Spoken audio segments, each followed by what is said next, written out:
Welcome to this week's edition of First Things First. I'm Alistair McIntosh of the Housing Quality Network, and I care a lot. Max, did I get the sincerity just right on that? We will be talking about the latest blockbuster film, I Care a Lot, later in this broadcast. Budget is looming. What do we make of it? I think we're in for a rerun of Eat Out to Help Out, and I certainly made the most of that. But unfortunately, Eat Out to Help Out, while it was intended to boost the economy, also had bad consequences in that COVID soared afterwards. Will we see another ricochet in the budget? He's latched on to the policy exchange idea that we should allow younger people to borrow more so they can become homeowners and drive the housing market along. But will this, like his last ricochet, miss the goal and end up shattering the greenhouse in the neighbour's garden? We will see. It's very likely that this increase in debt, this increase in freer borrowing, will result in house prices going up and young people winding up in more debt. But if one policy exchange idea is good, why not take all of them on board? If you go back to some of the previous documents, they were calling for house price stability, and they were demanding that anyone on the national minimum wage should be able to buy a lower quartile property by 2030.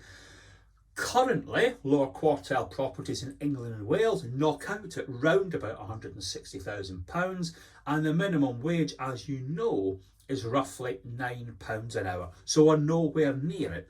But the Policy Exchange wanted the Housing Minister to issue an annual letter to the Prime Minister and Parliament saying how well they were doing on the two targets of house price stability and affordability.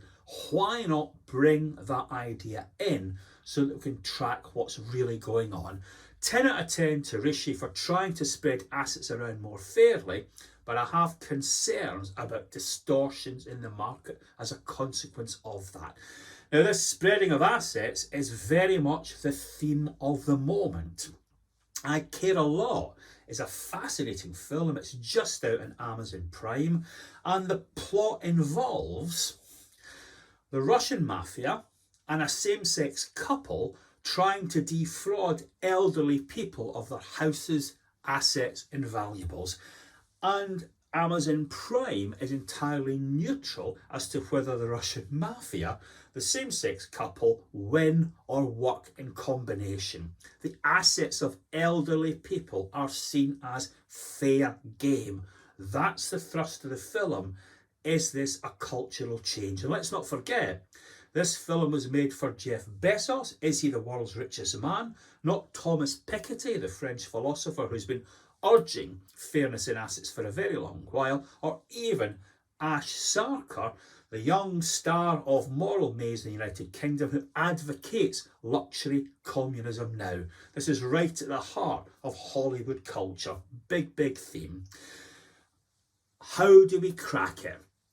How do we spread assets around more fairly? Well, if Rishi is looking for inspiration, he needs look no further than our old friends in the Church of England, who last week came up with the idea that they should use their land for affordable housing rather than selling off to the highest bidder.